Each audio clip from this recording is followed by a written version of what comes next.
everyone, it's Elizabeth from Elpis Astrology at elpisastrology.com. Thanks for joining me today. So today I am going to do a small segment out of my original video that I did, which was Jupiter in Taurus. And I'm going to talk specifically about a transit that is Jupiter conjunct Uranus in Taurus today on this video. But please check out my other general video on Jupiter in Taurus. It'll give you a lot more information about the whole time period.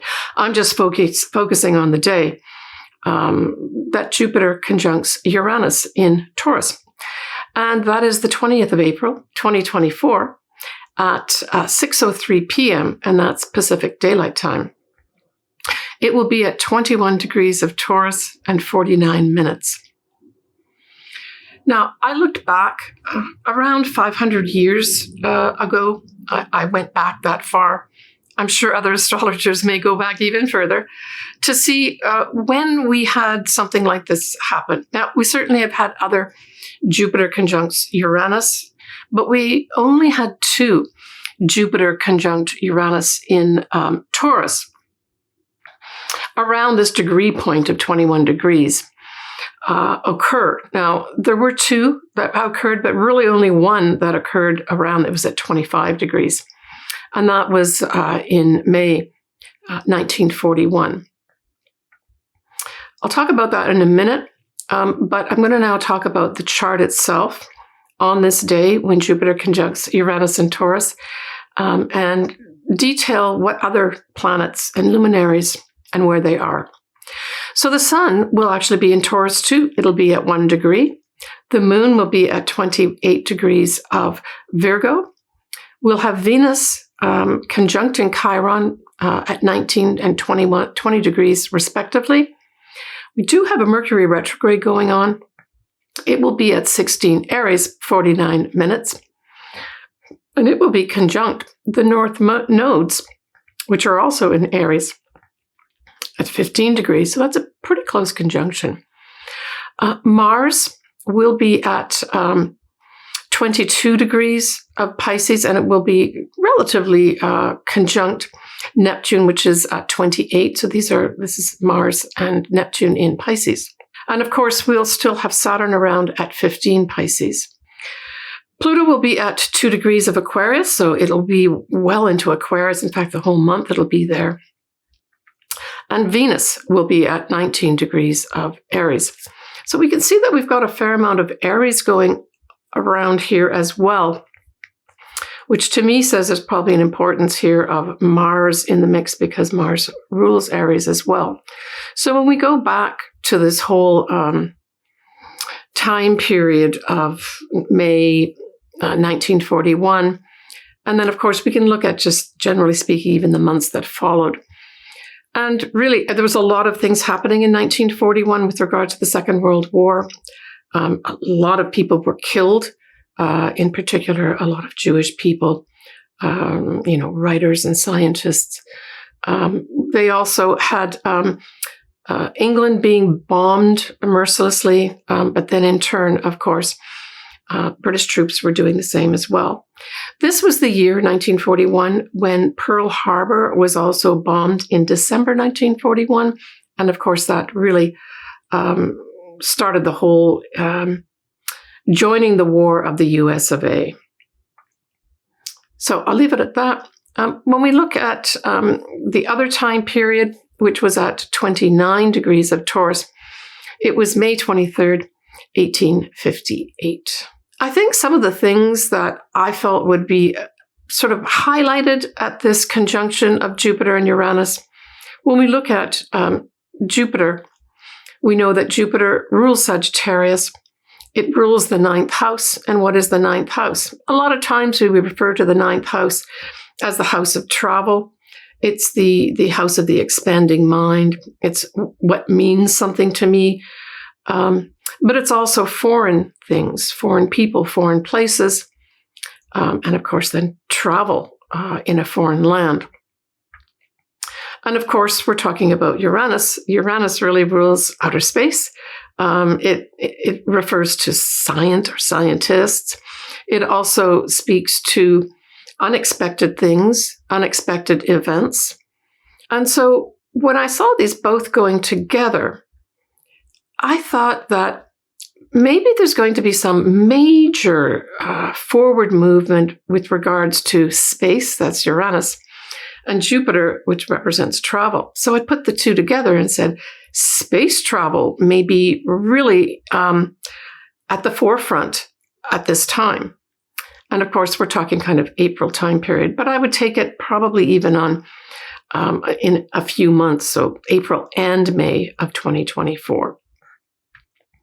The other thing I thought this might have to do with, because of course there's shakeups and unexpected things with Uranus and Jupiter representing foreign nations, foreign things, I thought this might be tied in with a migrant crisis. Now, we're already having these migrant crises happening on an ongoing basis. I'm making this in August 2023, but there may be some major thing that happens at this point.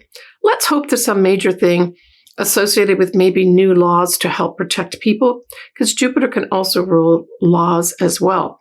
And of course, if we look at just the base of Taurus, we're talking about land, right? We're talking about the food we grow on the land, that type of thing. So there can also be big changes with regards to foods, that some kind of increase of changes in that respect too. Hopefully these increases are for the better. And I saw this whole Venus conjunct Chiron in Aries as a real healing. This is a major healing to help us move forward independently. And I think this might be tied in with this whole migrant crisis that we've had going on, that there's maybe more benefits that can come in here to help heal some of these people that are having such difficult times in their own countries. But this whole Mercury retrograde, also in Aries, conjunct the North nodes, says to me that there needs to be reconsideration, that's a retrograde, right, with regards to our destiny path. And again, I think this is tied in with, actually, I think I'll broaden it even, certainly tied in with the migrant crises that we have going on, but also it could be tied in with any kind of association with travel itself. And laws could be thrown in here too, because of course, Jupiter rules laws as well, and higher education. So all these areas could be up for some kind of reconsideration and review. And the retrograde is going to cause that type of activity with regards to those areas of life. And then, of course, when Mercury will go forward again, there's going to be this rush of new paths opened up. We look at Aries. Aries is the very first sign of the zodiac. So this is actually independence and moving forward. Now, just prior to this conjunction, that moon that will be in Virgo will be trine that Jupiter and Uranus. So that's going to be interesting too. That says to me that rules and regulations of some sort will be brought in, and then maybe on that day of the 20th of April, they're announced. And this is something that's coming from, people who make the rules, people who make the regulations. And there may be some surprises. And as I said, these surprises may be associated with travel, foreign places, foreign people, higher education, the law itself. I think the thing that I really got struck by with this Jupiter conjunct Uranus was the fact that it really is going to have this energy of saying, I want to break free and really want to take maybe some risks. Jupiter as an influence will expand anything it touches. So it's going to be expanding the rather unexpected, sometimes explosive energy of Uranus. And so this is going to have some people say that if you've got something around this degree, and you really do have to have something important around this degree, and it does have to be pretty close to it to have the real effects of it. But it could be having a lot of people saying, I want to break free of this whole situation that I'm in. I want to get out of it. And they're going to want to take risks. So now I'm making this way in advance of this transit happening. So maybe start considering potential ways for those folks that do want to break free to spend some time now to figure out how you can do that systematically, maybe between now and April 2024, so that when you pull the trigger or make that decision to break free of something, it's more easily met with, and the opposition isn't there. I felt also the other image that came to my mind was the effect of jumper cables, right? When you take those jumper cables and then put them on the battery so that the electricity or current flows, it also can do that. So I thought from a positive standpoint, this could usher in some really literally electrical energy that gets things moving, that have to move forward. So look to the house that this Jupiter conjunct Uranus in Taurus occurs in. And what I'm going to do is I will cover, of course, the signs and the ascendants next. Like I said, I think this whole Mercury retrograde conjunct the North nodes is really planning and thinking of blazing a new destiny path. And I think that opportunity to do that is going to be provided by this Jupiter conjunct Uranus towards the end of April 2024. Certainly an opportunity will be provided. And like I said, if this does aspect something directly in your chart, you may not hesitate or have any doubts at this time. Now, we will have Mars that will be in Pisces as well as Neptune. And of course, we also have Saturn there too. So the thing is about this setup, especially with the Mars and Neptune in Pisces, certainly this can increase a desire and energy to do with spiritual type things, great compassion. But it's also got another side. And deception or something akin to deception can be activated. It may also be accompanied by sort of peculiar or irritating feelings. Now I'm talking about the Mars action on Neptune, both in Pisces. So there may be some kind of irrational feelings if you've got, say, this Mars and Neptune connection happening in your chart as well. So we're looking at 22 to 28 degrees of Pisces for that particular energy, right? But I think that this whole setup here also will provide an opportunity to break free as well, because the Mars, especially the Mars action, is in a compatible sign with Taurus, right? It forms sextiles. So it seems to me, like I said, it could be a combination of things where some opportunity is provided through great compassion, through spirituality, but just as possibility is, of course, this deception and feeling irritated feelings, that this may also somehow provide an opportunity for this breaking free of the Jupiter conjuncting Uranus. Now, the thing about Venus at 19 degrees of Aries, it will be separating from Mercury at this time. And so I saw this also, if there is anything to do with, say, diplomatic relations, etc. Diplomacy might be weakened at this point. All right. Hopefully that gives you a little picture or window. All right, Virgo. Well, lucky you. This whole Jupiter-Uranus trines your sign and involves the 9th house. And so this would be literally a perfect time to take an unexpected, that's Uranus, Jupiter trip, and also Jupiter, maybe overseas or on to some foreign land. For other Virgos, if you are seeking out, say, higher education and want to start that, this may be the go-ahead to unexpectedly get approved to go ahead. It can also bring favorably, I would say, and unexpectedly favorably, any kind of association with the law or the courts at this time will go into your favor for sure. Anything foreign associated at this time could be very, very beneficial for you, Virgo, for sure.